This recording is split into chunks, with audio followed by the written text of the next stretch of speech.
Langsung aja kita masuk ke pembahasannya, dan kita bakar mulai persis di titik klimaks dari sebuah momen sejarah yang luar biasa. Coba bayangin, kita lagi ada di tahun 8 Hijriah. Suasananya malam hari, di tengah gurun pasir di luar tembok kota Mekah. Gelap, dingin, dan ketegangannya itu benar-benar pekat banget. Di tengah malam yang menegangkan itu, ada pantulan cahaya api unggun yang berkedip-kedip, menyorot tajam ke arah sebilah pedang yang udah terhunus. Itu pedangnya Umar bin Khattab. Bayangin aja emosinya saat itu. Dia berdiri berhadapan langsung dengan musuh bebuyutan umat Islam. Nyawa benar-benar ada di ujung tanduk. Sementara di sisi lain, Abbas, paman Nabi, lagi berusaha mati-matian ngelindungin tawanan super penting malam itu. Siapa lagi kalau bukan sang pemimpin tertinggi Quraisy, Abu Sufyan bin Harb. Nah, yang bikin momen ini makin luar biasa adalah apa yang dilihat Abu Sufyan sebelumnya. Malam itu niat awalnya kan dia keluar buat memata-matai ya, tapi yang dia lihat justru lautan 10.000 api unggun dari pasukan muslim yang menyala di Cakrawala. Pemandangan ini benar-benar ngancurin mentalnya.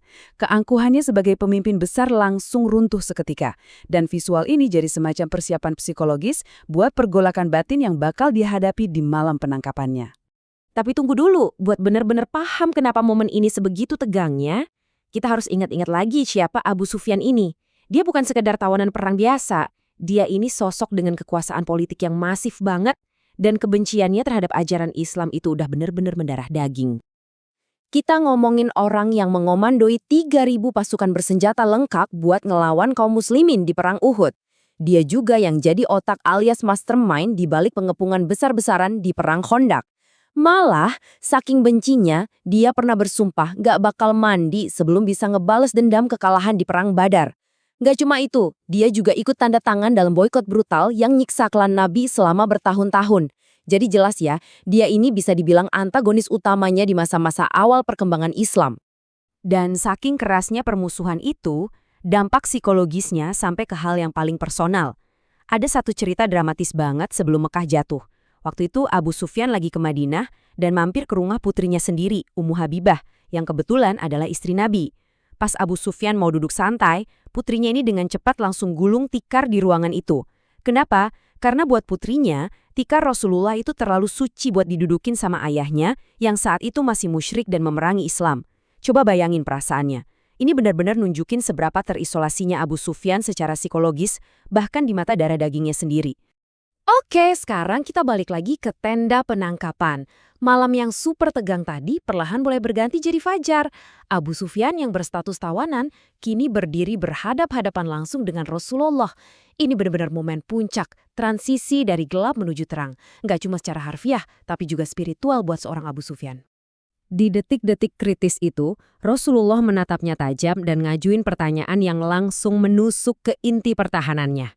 Nabi sama sekali nggak main fisik atau ngehukum dia, tapi beliau dengan otoritas yang tenang langsung menantang keraguan terdalam di hati Abu Sufyan.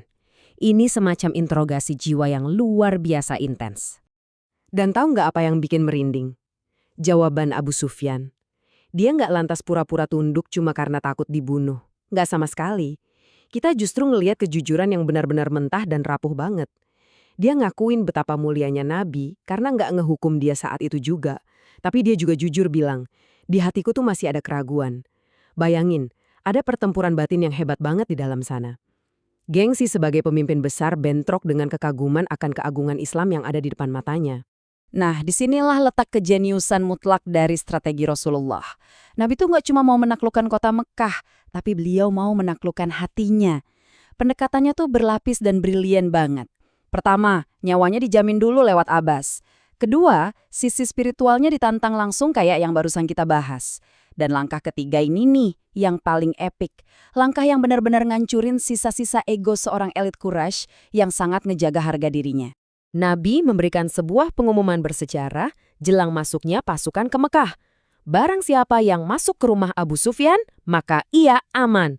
Wow, Nabi bisa aja menghinakan Abu Sufyan di depan kaumnya, tapi beliau malah ngasih sebuah tanda kehormatan eksklusif. Rumah musuh terbesarnya malah dijadiin tempat perlindungan yang aman. Strategi tingkat tinggi ini benar-benar melelehkan kesombongan Abu Sufyan. Rasa bencinya hilang seketika, dan di titik itulah pertobatannya jadi sangat tulus. Bayangin deh, nerima penghormatan sebesar itu dari orang yang selama puluhan tahun mati-matian pengen kamu hancurkan.